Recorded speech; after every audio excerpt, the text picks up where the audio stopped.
welcome to Ladies Talking Leafs. I'm Chris. And I'm Sil.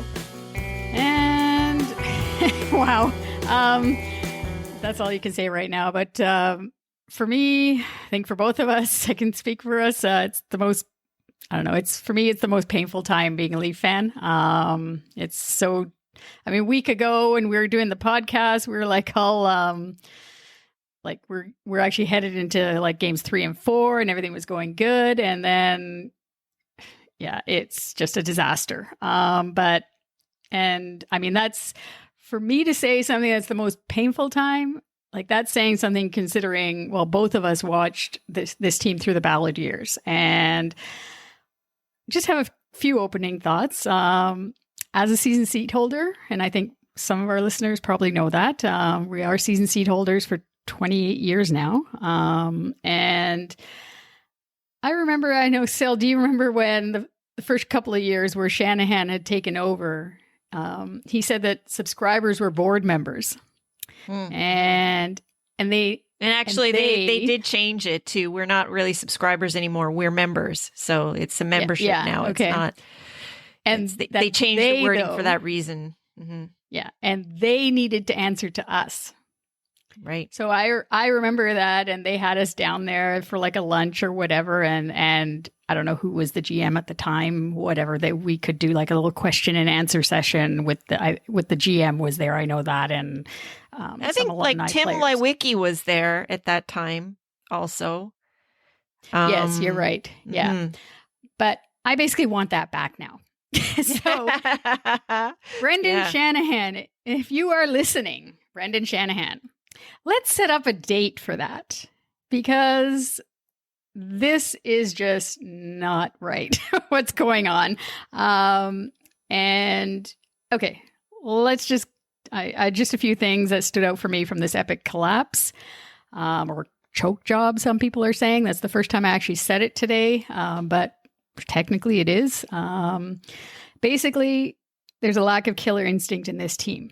We talked about it. Killer instinct, they need that. We talked about it in our playoff preview. You can't teach that, unfortunately. So I don't know where they're going to get that from. Also, in our playoff preview episode, and even you mentioned last week, I think, in our last episode with Daryl Sittler's words, you don't want to be known as a regular season player. He said Austin Matthews knows that. Really? That's quite interesting. And I know both of us, maybe me a little bit more, but I think the alumni need to be more involved with these players. I'm sorry. There's something with being a Toronto Maple Leaf that these alumni players, I think, have a lot that they can provide to these younger players on the team, because they are still young. They're only like 23, 24, 25. And then the other thing I said in our playoff preview show, I said that we need to take control of the series. Well, we did. We were leading 3-1. But I guess I wasn't good enough to say we also need to close the series and just do it as fast as we can. So bottom line, our top players were not our top players. That's what cost us the series. Matthews and Marner with a combined 1 goal, 3 assists in the series, and that's just not good enough.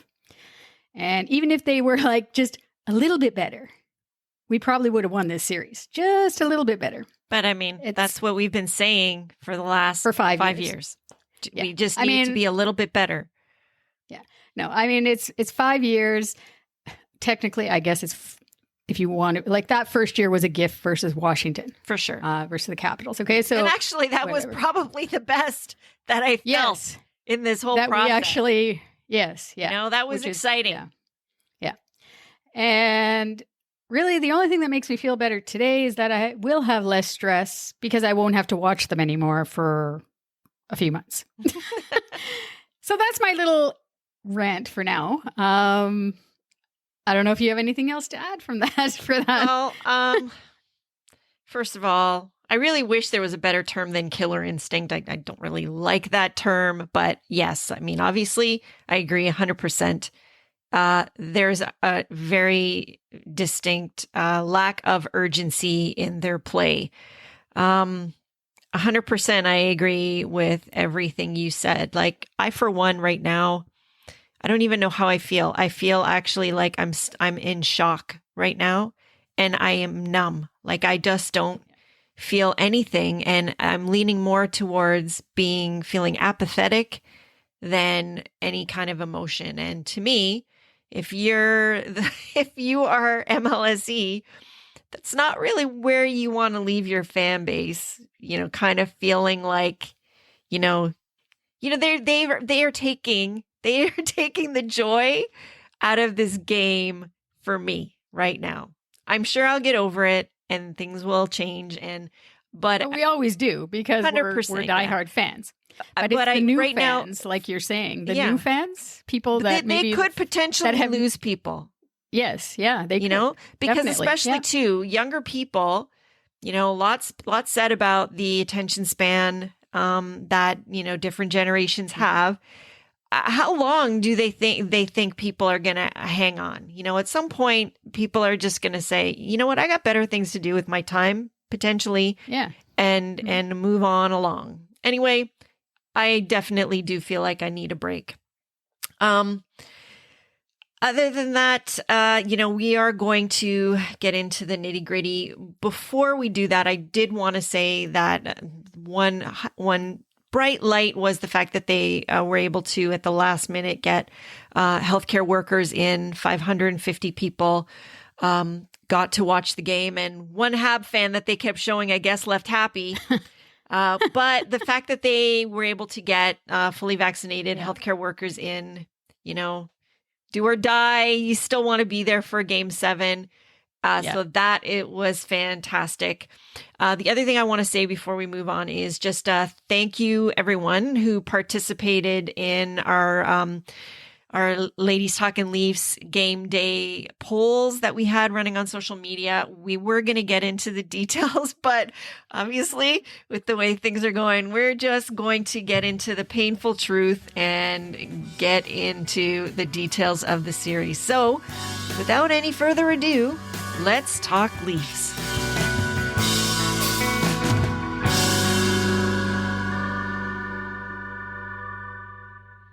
So let's get right into it with our thoughts on the play in games 5, 6, and 7. We actually did win games 3 and 4, and game 4 was actually a very decisive win, and we thought that's what they were going to capitalize on, but obviously we know that didn't happen. So Chris, what are your thoughts on what went wrong in those 3 games? Yeah. Well, I mean, I just don't understand. It's like you were saying, the urgency. Like, where was it? The lack of emotion. Like, they came out flat in all 3 of those games. Like, it was just, I couldn't believe it. I was just like on the bench, like last night going into game 7 on the bench.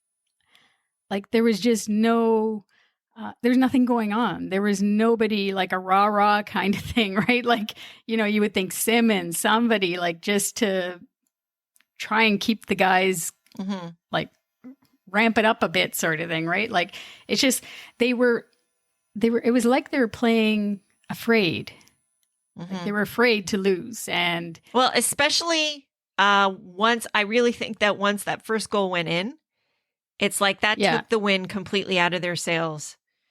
They just didn't really feel like, I didn't feel when I was watching that they had it in them to come back. Like, I really felt like other games, like I thought, okay, they could come back. But last night, for some reason, after that first goal went in, I was just like, this is not happening. Well, that was the other thing, though. In the other 2 games where they lost in OT, they came back in both of those games. I know. Which was amazing. Yeah. But it didn't translate into anything. No. And it was, I don't know. It's almost like normally when you come back like that, like if it was the Bruins, for example, I hate to say this, but if it was the Bruins that came back, they are winning that game.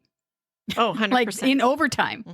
Yeah. A team like Tampa, like they're winning that game. Like where, like it was, and it's just, I mean, it's sad because it's like you make the one mistake again, like everybody, and it's in the back of our net. I mean, I'm not blaming Jack Campbell or like definitely in those OT goals. That's fine. But yeah, I just don't know though. I mean, you shouldn't have to come back like that in both of those games anyways. If you would have shown up for the first 10, 15 minutes of the game and basically just taken control and done it. But I just don't.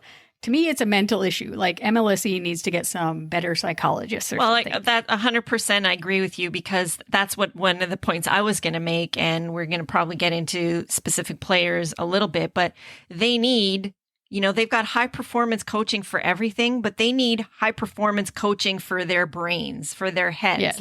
Yes. They went and they got, some grit and some toughness. And like you said, raw guys like Thornton and Simmons and Bogosian and, people like that to fortify the lineup for them so that they could play, with more toughness as a team. But the problem is there was no team toughness still. And that is the problem is because that is a trickle down from your top guys. Those are the guys that dictate how tough and how hard your team is to play against.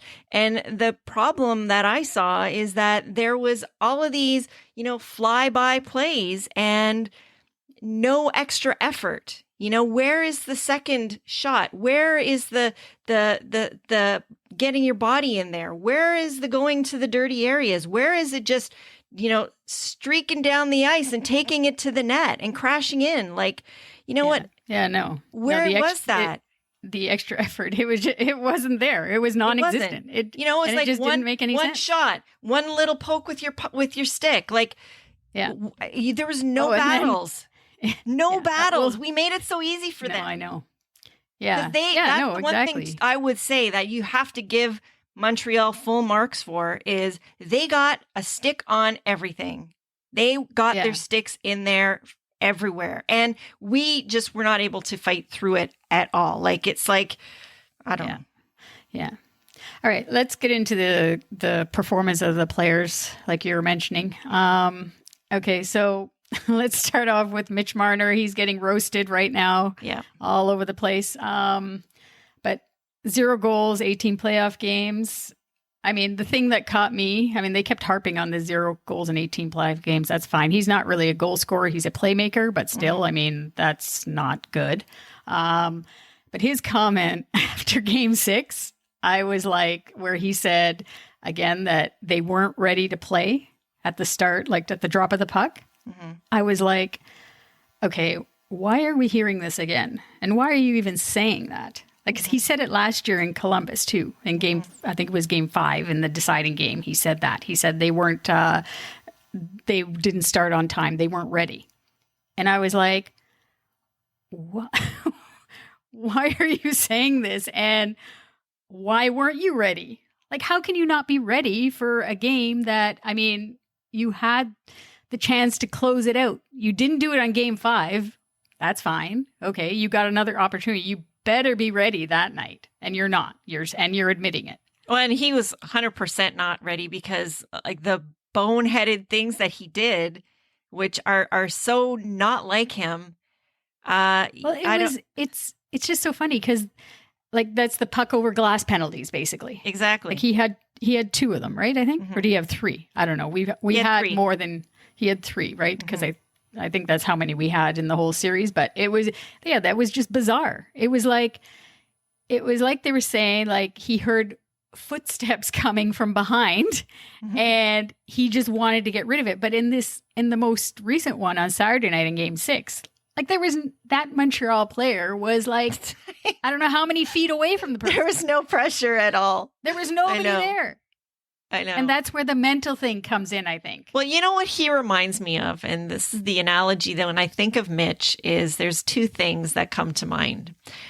We all know this person when we're in school who is the high achiever, the person who gets straight A's all the time.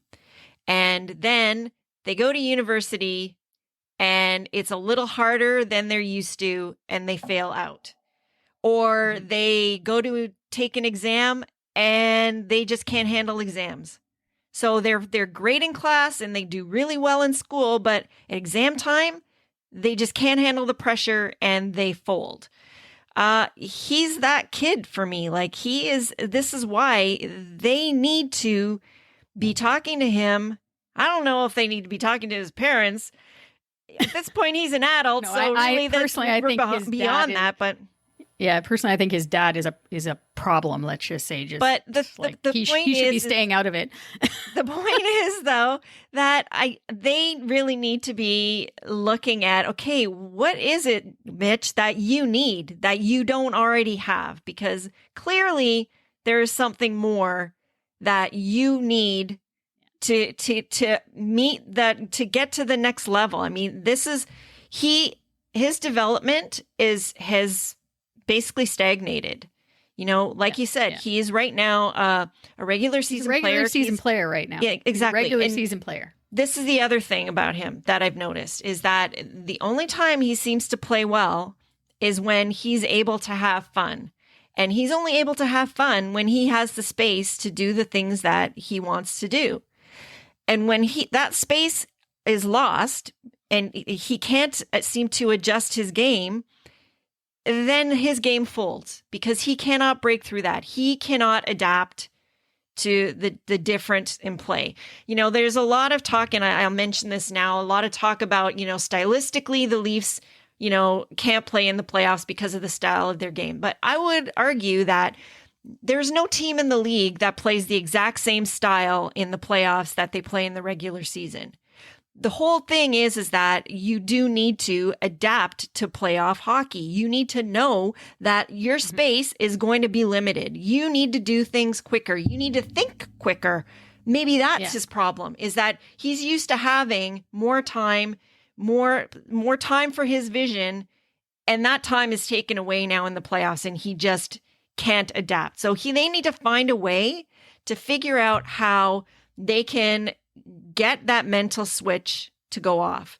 But really, it's an effort thing too. You know, you need to fight through that. You need to be resilient. You need to fight through that adversity.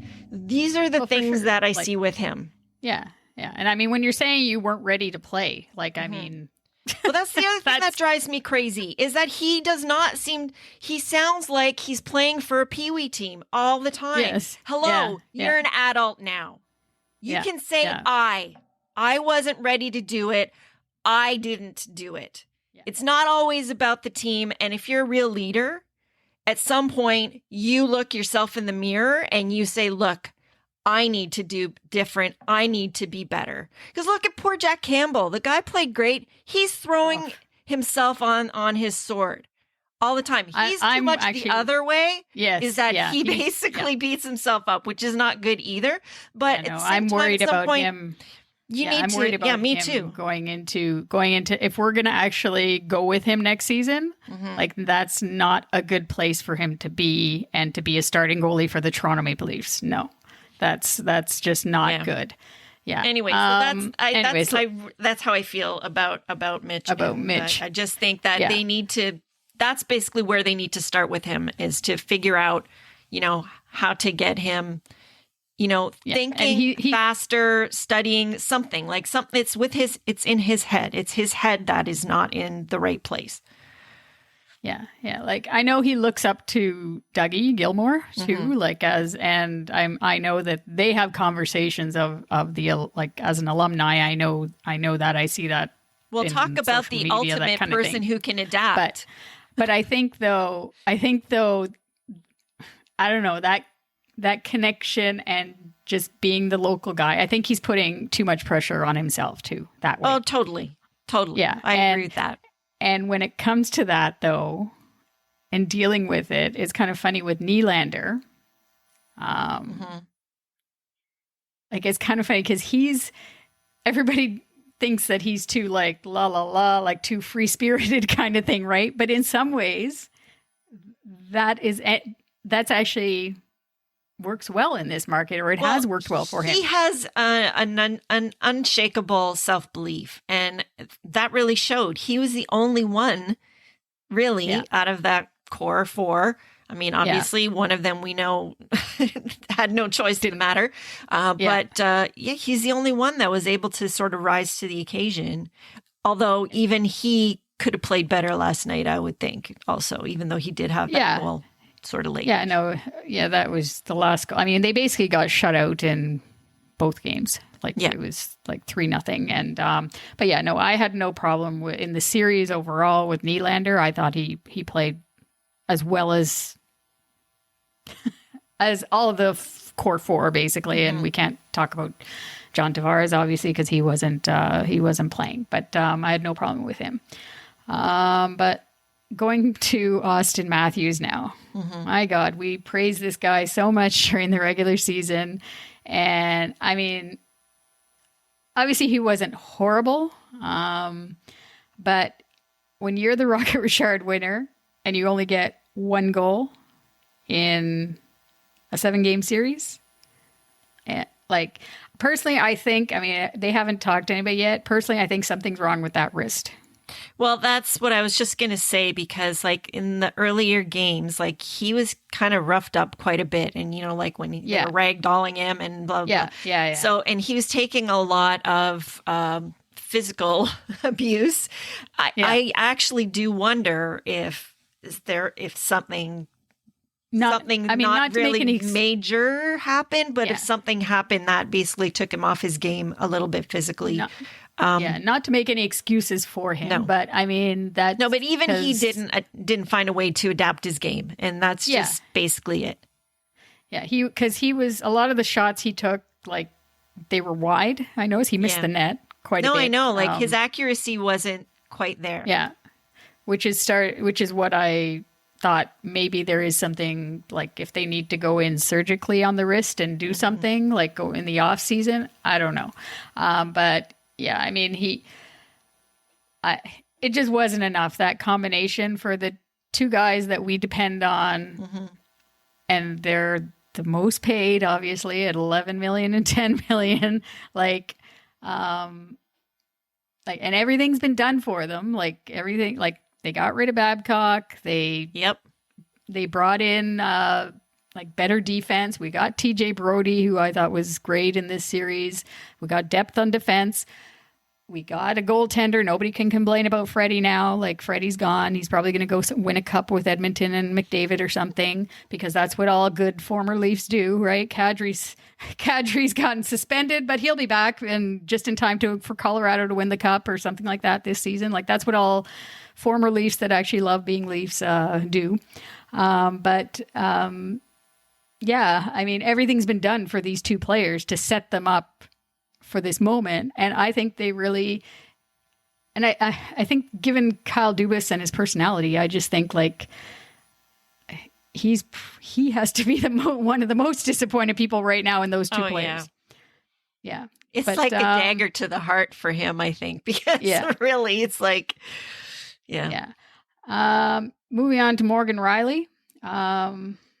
I was fine with him too. I mean, he only, we'll get into a little bit of, we won't get into like all the contracts and everything and who's going where and what. So we're going to have our next show will be about that. But he is going next year into his final year of his contract. And I mean, the guy plays a lot of heavy minutes, and depending on what Sandin does and how he develops too, like, I mean, I suppose he can replace Rielly, but I don't see that right now to say Sandin is ready for that. Yeah. And Rielly, for me, like he was the first guy out, like on the podium to talk. And yeah, you would think that Mitch would see that as an example. I mean, this is a guy that does take responsibility. You know, he shows up. Yeah. He faces the music and he doesn't deflect and say, you know, lump everybody together. I mean, he does that, but at the same time, he also takes responsibility for his own stuff. Yeah. But I thought he played, I mean, the fact with TJ Brody, I think that pairing really meshed well for its first year, that it went well for him. Especially in the playoffs. I actually thought they elevated their game, and Rielly in particular elevated his game over the playoffs for this round anyways, because I didn't think he had a particularly good season. I mean, that's well documented in previous episodes. But I thought that he did raise it to another level. So yeah. So I don't know. We'll see what happens with him. Jack Campbell. Like that goal. last night in Game 7. That wasn't a good goal. I mean, it was right through the 5-hole. He might have been able to stop the OT goal as well by Kokniemi. I guess that was in Game 6, I think. Yes, I think so. But like we said, like we didn't think he needed to be perfect, and he just needed to be one better, right? But yeah, and we didn't score. I mean, it's the same.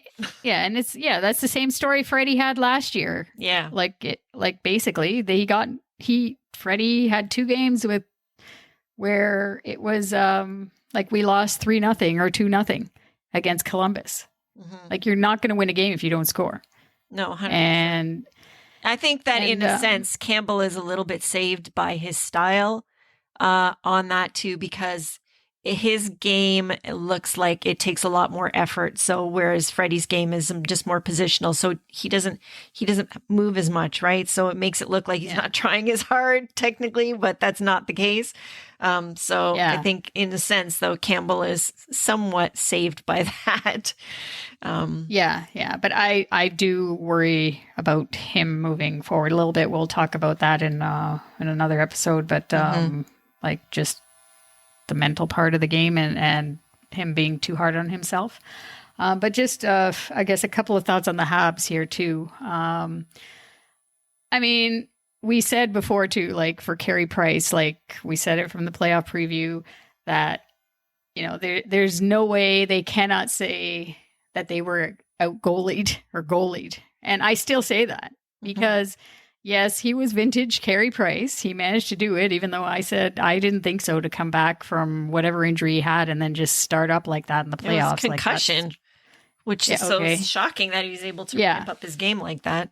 Yeah. But I mean, I'm sorry, like we said, in 1993, Cujo had those like 60, 70 shots. Somehow Doug Gilmour, Wendell Clark, Dave Andrechuk, and the boys, they managed to get it in the back of the net. Well, and there were some games where we were losing, like there's like one game where we were losing like 6-0 or something like that. Like, I mean, obviously, yes, that was a different era, so you're not going to get that same kind of thing. But the whole point is that there were some mammoth comebacks in that year. Yeah, and I mean, overall, their game, like was not great. Like, it was boring, really. Like last night's game too, it was boring. Well, the thing is, though, it was all predicated, and this is the thing, is that I do think that the coaching staff needs to look at why we have trouble against inferior teams, less skilled teams that basically have to, you know, use the stick work and getting in the way and stuff like that, and waiting for that one mistake to potentially capitalize on with some speed to beat us. You know, they're not beating us with skill. No. They have some players that have some skill. I'm not saying they're completely like devoid of that, but really it was their relentless forecheck. They had the extra effort all the time. So, you know, whereas our guys are used to stripping people of pucks, they were getting the puck stripped. And basically that's what it was. Yeah. And, well, the other thing too with the Habs though, which I thought we could have definitely exploited this. They basically played with 4D in those 3 games. Like the top 4D, it was Sherratt, Weber, Petrie, and Edmondson, I think it is. Those 4 guys played, a couple of them played over 30 minutes, definitely. And the other 2 were close to 30 minutes at least. They were playing over half the game. Right. How our guys could not like take advantage of that situation. I mean, well, I think some of that is coaching too, because I honestly, the one thing with Keefe, and I might be, you know, getting into this a little sooner than we wanted to. No, we can go into that now. Yeah, that's fine. Yeah, is that, you know, for a guy that we've been praising for being able to make adjustments, where were the adjustments? Like he did, like it was always like 11th hour things, maybe little tweaks, but very minor. And he really was just dead set against moving Austin and Mitch away from that matchup with Danault in that line. Like, why? Like, he did not want to. He was like, we're not going to protect them. Like, what was this, like a test or something? And they used this year to, like, that's maybe that's what it was. Maybe they were basically throwing them to the Wolves to see what they would do, because this is a throwaway. I don't know. Nothing really makes sense. That doesn't make sense. But yeah, like, he just wasn't trying to get them any better matchups at all. And there was just no adjustment. Like he said at the beginning of the series, like, he's not worried. He was very calm, cool, collected, saying, he's not worried about any matchup, like whatever. Yeah. He's just going to roll the lines however. He doesn't have to. But at some point, you have to realize that you have to change. And it was funny. Like he said last night after Game 7, he said the Habs made some adjustments from Games 5 to 7. So where's your adjustment? Where's your adjustments to that then? If you're acknowledging that, what did you do? You couldn't figure it out? Like, what the hell are we paying you for? Yeah. Like, that's what you're supposed to figure out. I will say, too, that, like, I don't know why they didn't learn from the fact that the Habs had that horrific challenge, why they made that challenge. Yes. Honestly, if they wouldn't have done that, we probably win that game and we're, home and cooled out. Yeah, no, I that was ridiculous. And then also when it comes to the coaching, and the power play and his use of Nylander, though, I think I have to say, like, that was ridiculous. That he was going from the start of the series, from game 1. Willie was going.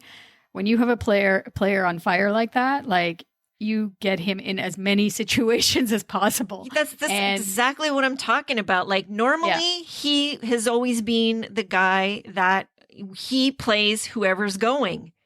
And for whatever reason, he was not willing to budge on his plan this time around. I think that he actually really overthought things, and he just needs to be more in the game. He's going to have to answer, as opposed to in the game management. Yeah. Yeah, he's going to have to answer to Dubas and Shanahan, or who, because he basically got out-coached again. He got out-coached last year versus Tortorella, and now he got out-coached to an interim coach, this Ducharme guy. Yeah, it's like he swung, I don't know, maybe next year he's going to find the right mix, but like last year, he over-switched things up. He over-adjusted all the time. This year is the opposite. So, like, he's like swung a whole 180. Maybe next year they're going to find a happy medium there, and he'll, figure out, how to get the pulse of the game. But I just think, they need to be a little bit more. At this time of year, eye test should take some more precedence than just straight analytics, because it's a completely different animal. Yeah, and I guess the use of Thornton as well, and Foligno. I mean, Thornton, like, this is where Willie comes in as well. Like, Thornton should not have been on power play 1 for even in the regular season. But anyways, again, it's that stubbornness. Somehow they just had him there. And why they actually had Thornton, like, why they didn't sit him even on the, like, one of the games at some point, like, sit him, give him a break. Maybe he would have played better, right? To give him that extra day off.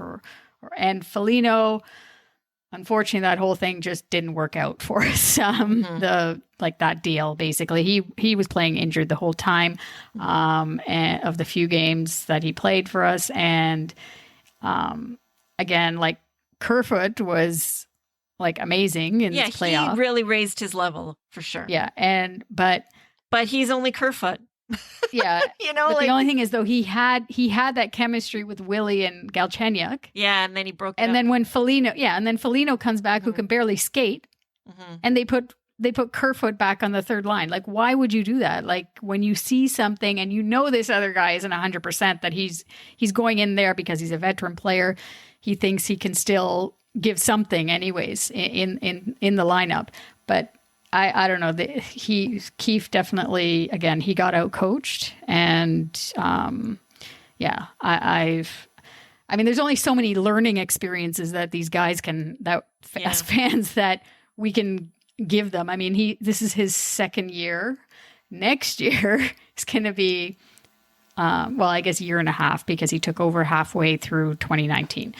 Next year, hopefully things will be a little bit more normal, and he'll go in. That is the one caveat that I would say, is that this is like a really abnormal situation for everyone and for the team, for the players. That's not an excuse, because obviously there's teams that have been managing to do fine with this. But at the same time, too, in the States, it's different than here as well. So it's a lot more normal back down there than it is here right now. Sure. I don't know like how much they're missing the typical support that they would get, from, not just family, but also friends, other people that they have in their lives that could have been, bolstered them a little bit more during this, to give them some more resilience, to kind of help them through. But, being that, we'll see, I guess. Yeah. And then, just going back to the power play for a bit. I mean, we said it too in our playoff, like special teams are huge, and in the playoffs especially. But basically from March 1st, this power play has been shit. Excuse my language, but that's basically it. And they have not been able to figure it out, which is truly unbelievable with the amount of talent and skill and everything that this team has. They were 12 for 110 opportunities from March 1st to the end of the season. In this series, they were 3 for 23.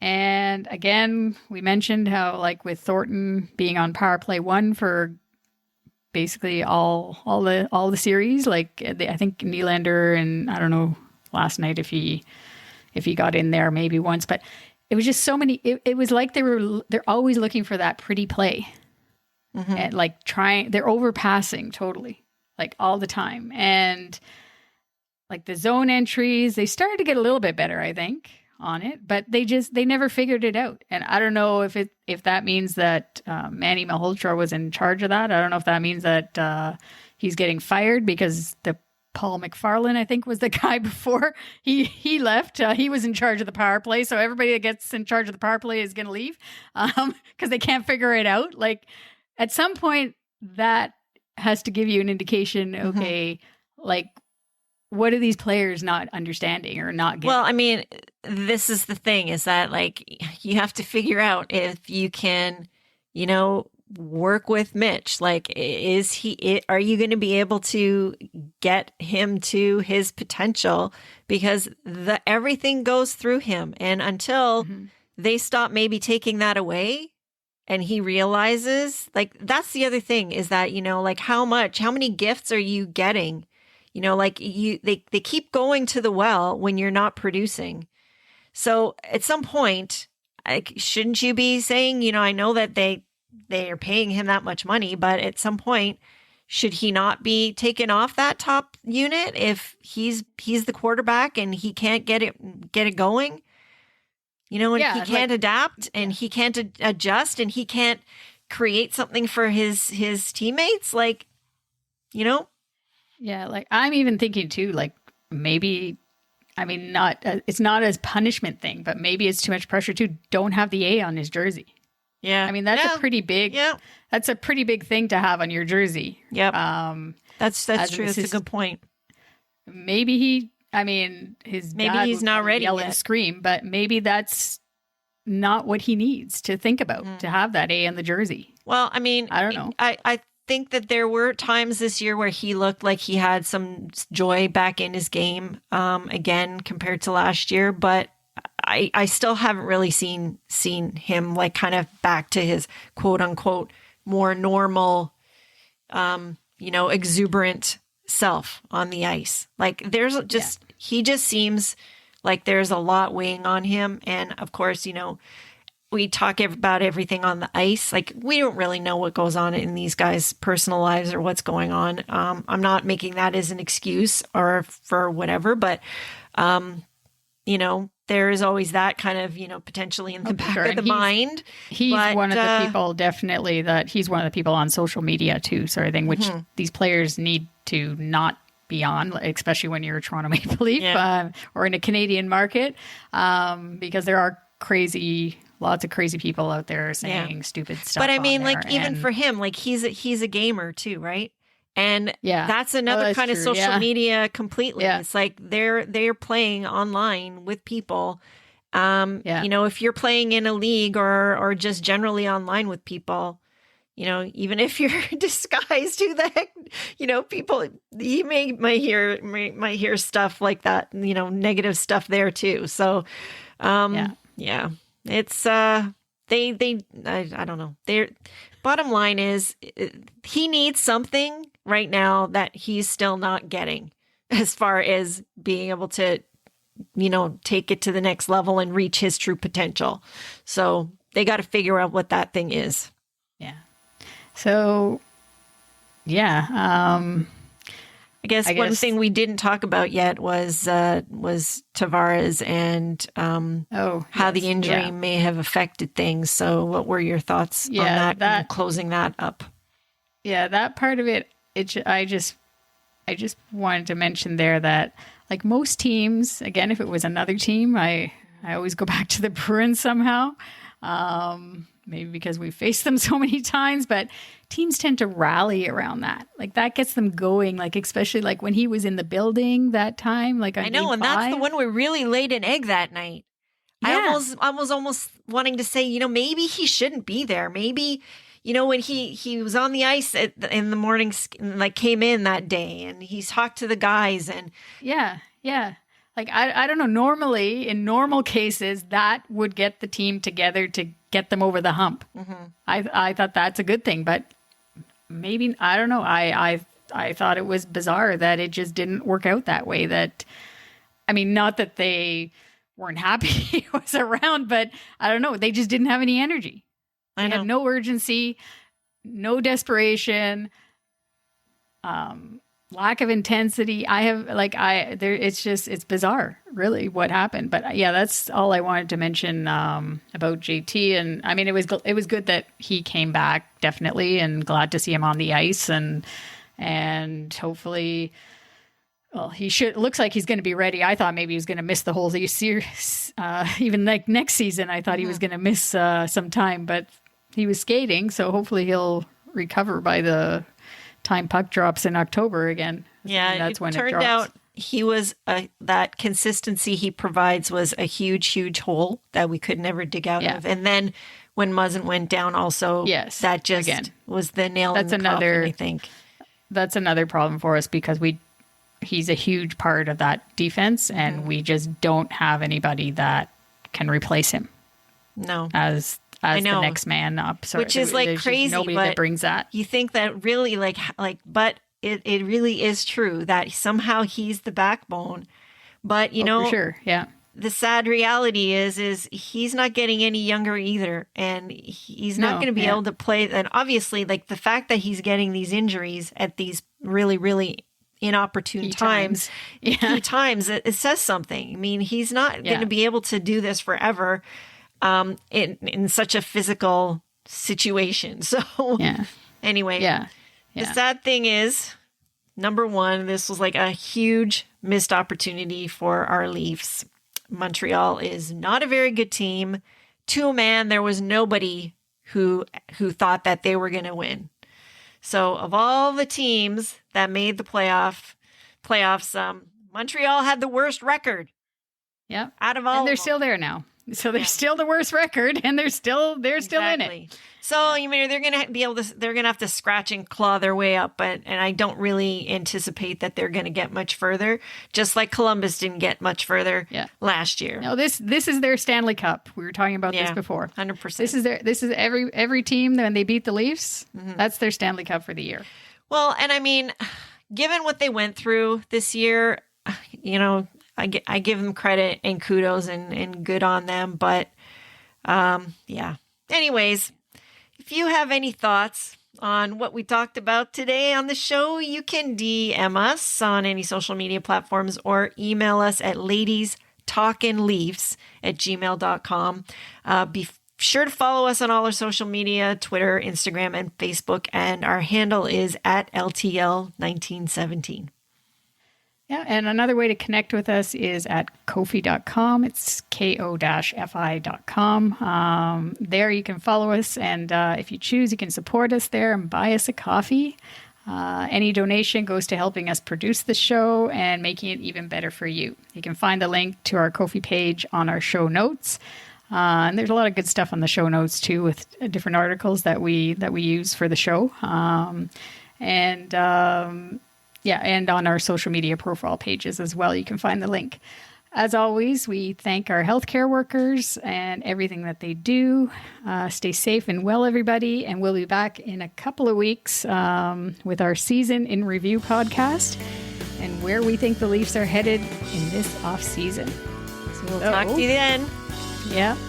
Go Leafs, go.